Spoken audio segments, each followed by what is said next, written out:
జనవరి 26 నుంచి మాకు తోడుగా మీరు.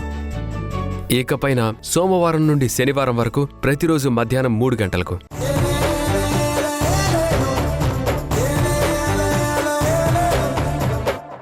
వాడు దొరికిపోయాడని ఉక్రోషమే కనిపిస్తోంది తప్ప పశ్చాత్తాపమే కనిపించట్లేదు. సరే, దీని గురించి వాదనలొద్దు. ఓసారి మీ తమ్ముడితో మాట్లాడండి. నేను వెళ్ళి ఏం మాట్లాడాలి? తప్పు తెలుసుకుని వాడు కదా రావాలి. అబ్బా, మీరెందుకింత పంతంగా ఉన్నారు? ఇది పంతం కాదు, బాధ. వాడు తప్పు తెలుసుకుని రియలైజ్ అవ్వకపోతే వాడు జీవితంలో ఇంతకంటే దారుణంగా దిగజారిపోతాడు. సరే, అతను తప్పు తెలుసుకోకపోతే మీరైనా తెలియజేయాలి కదా. మీరేమనుకుంటున్నారో అత్తయ్య మావయ్య ఎంత బాధపడుతున్నారో అన్నగా మీరు చెప్పకపోతే ఇంకెవరు చెప్తారు?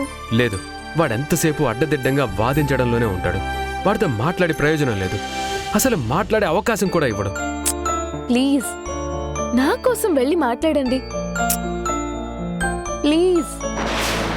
సరే, నువ్వు చెప్తున్నావని వెళ్ళి మాట్లాడతాను. కానీ వాడు మాట్లాడే స్పేస్ ఇవ్వడు. ఎంత చెప్పినా వాడి తప్పు తెలుసుకోడు. ఇది మాత్రం గ్యారంటీ. కావాలంటే చూడు. అబ్బా, ముందు మీరెళ్ళి మాట్లాడండి.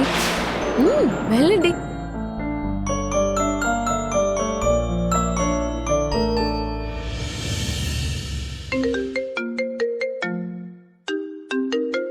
ఈ టైంలో ఇతను ఎందుకు కాల్ చేస్తున్నాడు? హలో మూర్తి గారు, నమస్కారం. బాగున్నారా? దేవుడి దేవల్ల బ్రహ్మాండంగా ఉన్నానండి. మీరెలా ఉన్నారు? బాగున్నానండి. All good. ఆల్ గుడ్ అయితే మంచిదేనండి. కానీ మీ మాటలో నాకు గుడ్ మీ ఇంట్లో లేనట్టుందే. బిజినెస్ ఒకటే కాదు కదా, ఫ్యామిలీ కూడా బాగుండాలి కదా నందుగారు. మీరు దాని గురించి ఏం వరీ అవ్వకండి. మా బిజినెస్ కంటే మా ఫ్యామిలీ ఇంకా బాగుంటుంది. చూడండి నందుగారు, వ్యాపార రీత్యా మనం పోటీదారులమైనా నాకెప్పుడు మీ ఫ్యామిలీ అంటే గౌరవం, మీ ఫ్యామిలీ మెంబర్స్ అంటే మర్యాద, ఈ రెండు ఎల్లప్పుడూ ఉంటాయి. నేను మీ శ్రేయోభిలాషిని. మీరు బాగుండాలనే కోరుకుంటాను. Thank you so much for your concern. ఇంతకీ ఈ టైంలో కాల్ చేశారేంటి? చెప్పాను కదా నందు, నేను మీ శ్రేయోభిలాషినని. మీరు బాగుంటే ఫోన్ చేసుండను. పరిస్థితి బాలేదని తెలిసే ఫోన్ చేశాను. మా పరిస్థితికి ఏంటి? ఫైనాన్షియల్గాను బిజినెస్ పరంగా కాను మీకు ఎలాంటి డోకా లేదు.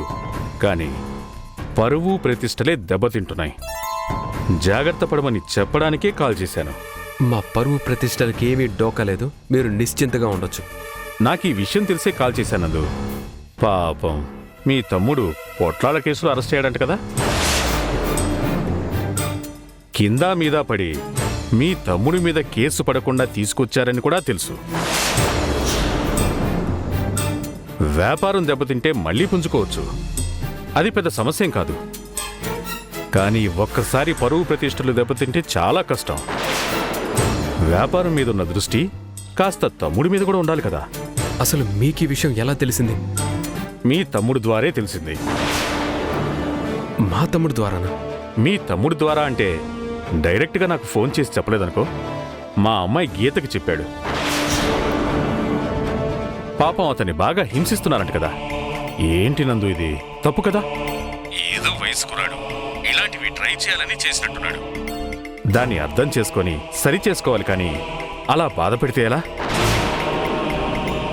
అయినా వ్యాపారాన్ని పట్టించుకున్నంతగా మీ తమ్ముని కూడా ముందు నుంచి పట్టించుకునుంటే ఈ పరిస్థితి వచ్చుండేది కాదు కదా. పాపం అతనికి బాధ చెప్పుకునే దిక్కు కూడా లేకుంటే నా కూతురికి ఫోన్ చేసి బాధపడ్డాడు. తప్పులు జరగడం సహజం, సరి చేసుకోవాలి. చూడండి, మీతో వ్యాపారపరమైన విషయాలు మాట్లాడడం కూడా నాకు ఇష్టం ఉండదు. అలాంటిది మీరు మా ఫ్యామిలీ విషయాల్లో జోక్యం చేసుకుంటున్నారు. మీ జోక్యం అనవసరం. ఏదో మీ ఫ్యామిలీ మీదున్న కన్సర్న్తో ఫోన్ చేస్తే ఇలా మాట్లాడతావేంటయ్యా? చెప్తుంటే అర్థం కావట్లేదా? మీ కన్సర్న్ మాకు అవసరం లేదు. మీ హద్దుల్లో మీరుంటే మంచిది. ఏంటయ్యా ఇలా మాట్లాడతావు? హద్దులు దాటింది మీ తమ్ముడు. మీ తమ్ముడు ఫోన్ చేసి నా కూతురికి చెప్పాడా, లేక నేనే మీ ఇంటి తలుపు తట్టి ఏం జరిగిందో తెలుసుకున్నానా? మిస్టర్ మూర్తి, ఎనఫ్. ఇప్పటికి చాలా ఎక్కువ మాట్లాడారు. అసలు ముందు మీ కూతుర్ని హద్దుల్లో పెట్టుకోండి. హలో మిస్టర్, నేను నా కూతుర్ని హద్దుల్లోనే పెంచుతున్నాను, సరైన పద్ధతుల్లోనే నడిపిస్తున్నాను. నా పెంపకం మీద నాకు నమ్మకం ఉంది. తప్పు చేసే అవకాశం ఉన్నా కూడా తప్పు చేయదు నా కూతురు. మీ తమ్ముడితో స్నేహాన్ని నీలాగా నేను తప్పు పట్టను. ముందు తప్పుడు దారిలో వెళ్తున్న మీ తమ్ముడిని సరి చేసుకోవాలి. మిమ్మల్ని మీరు సంస్కరించుకోవాలి. మీతో చెప్పించుకునే దౌర్భాగ్య స్థితిలో వెళ్ళాం. హద్దులు దాటి అవతల వారి విషయాల్లో జోక్యం చేసుకునే మీ కుసంస్కారాన్ని ముందు సంస్కరించుకోండి. మాకు చెప్పద్దు. నందు, ఇది కరెక్ట్ కాదమ్మా. పెట్టవా ఫోన్. సుధీర్, ఏమైందండి?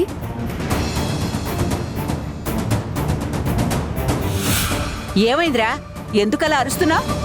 ఇందాక నీ మనవాణ్ణి వెనకేసుకొచ్చావు కదా, రమ్మను వాణ్ణి చెప్తాను. అర్థమైంది. ఇందాక ఈవిడిగా నేను నిలదీసి అడిగానని పైకెళ్ళాక బాగా నూరిపోసి చెప్పిందన్నమాట. ఏవమ్మా, అన్నదమ్ములిద్దరూ ఐక్యమత్యంగా ఉండడం చూడలేకపోతున్నావా? అమ్మమ్మ, అర్థం పర్థం లేకుండా మాట్లాడకండి. తను నాకు నూరిపోయడం ఏంటి? వాడి మీద ప్రేమతో తన నిందించడమే పనిగా పెట్టుకున్నారు మీరు. ఆవిడకి వయసు మీద పడిందే కానీ ఎవరెన్ని చెప్పినా బుద్ధి రాదు. అనండి. తండ్రి కొడుకులు కలిసి నన్నే అనండి. ఈ మహాతల్లి చేసింది మాత్రం మీకెవ్వరికి కనిపించదు. అడగవేంటి దేవకి నువ్వు? అమ్మా, ముందు ఆ పనికి మాటలు మాటలు కట్టిపెట్టు. నందు, ఏమైందన్నా? చెప్తా, ముందు వాణ్ణి రాని. రే సుధీర్, మళ్ళీ ఏం కొంప ముచ్చాడ్రా వాడు? మన పరువు తీయడమే కదా నాన్న వాడి పని. దయచేసి మీరిద్దరూ కాస్త ఆవేశపడకుండా ఉండండి. ఈ కోపం ఏంటి? ఈ అరుపులేంటి? హే, నువ్వు నోరు మూసుకొనుండు. నీకేం తెలీదు.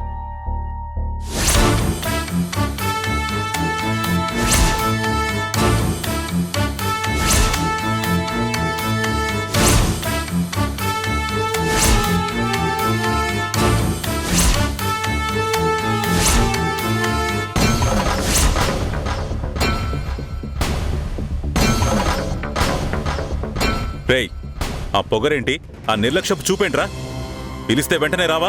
ఏ పిలవగానే పైనుండి దూకేయమంటారా? వచ్చాను కదా. వెటకారంగా సమాధానం ఇస్తే పడు రాలిపోతాయి. ఏమండి, ఏంటండి ఇది? చూస్తున్నావుగా వాడి బిహేవియర్. అబ్బా, మీరాగండి. రేయ్, ఏంట్రా ఇది? ఎందుకు ఇలా మాట్లాడుతున్నావు? ఏ నన్ను మాత్రం మీరు చాలా గౌరవంగా ట్రీట్ చేస్తున్నారా ఏంటి? నువ్వు గౌరవమైన పనులు చేసుంటే కదరా గౌరవం ఇవ్వడానికి. తప్పుడు వెతవా. మళ్ళీ ఆ మాట అనొద్దని చెప్తున్నాను. నేనే తప్పు చేయలేదు. చాలే నోర్మై. నోరెత్తా ఉంటే చంపేస్తాను. బరువు తక్కువ పని చేసిందే కాకుండా మళ్ళీ మాట్లాడుతున్నావు. ముందు మీరు కాస్త నిదానంగా ఉండండి. ఏయ్, ముందు నువ్వు నోరు మూసుకొని అవతలకెళ్ళు. నువ్వు కలగ చేసుకోకు. చెప్పరా, ఇంకా ఎన్ని రకాలుగా ఇంటి పరువు తీయాలనుకుంటున్నావు? చెప్పు. వాడు ఏం చేశాడని ఇలా చేస్తున్నావు నందు? వాడిని అడుగు. చెప్పరా. ఇంతవరకు నేను చేయనివన్నీ చేశానని కదా చెప్తున్నారు. ఇప్పుడు ఈ అవకాశం మాత్రం నాకెందుకు? తమరే చెప్పండి, ఏ దుర్మార్గం చేశాను? చూసావా వాడి పొగరు? మీకు దండం పెడతాను. దయచేసి మీరెవరూ మాట్లాడొద్దు. నందు ఏదో అంటున్నాడు కదా, తనని చెప్పని. ఏమైంది నందు? వీడు చేసిన దౌర్భాగ్యపు పనికి పోలీసులు పట్టుకెళ్తే ఈ విషయం బయటికి పొక్కకుండా కాపాడుకుంటూ వస్తుంటే వీడి ఇంటి గుట్టిని బయట పెట్టి పరువు తీసేశాడు.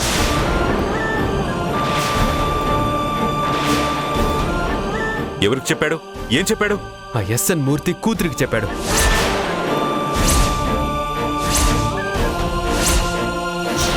ఆ మూర్తి నాకు ఫోన్ చేసి జాలు చూపిస్తూ ఎద్దేవా చేసి మాట్లాడుతున్నాడు. ఫ్రీ అడ్వైజులు ఇస్తున్నాడు.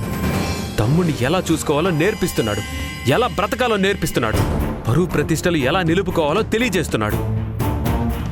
అట్టమైన వాళ్ళ దగ్గర తల దించుకునేలా చేశాడు. రేయ్, నువ్వు మారవా? నేనేం మారాలి? ఎందుకు మారాలి?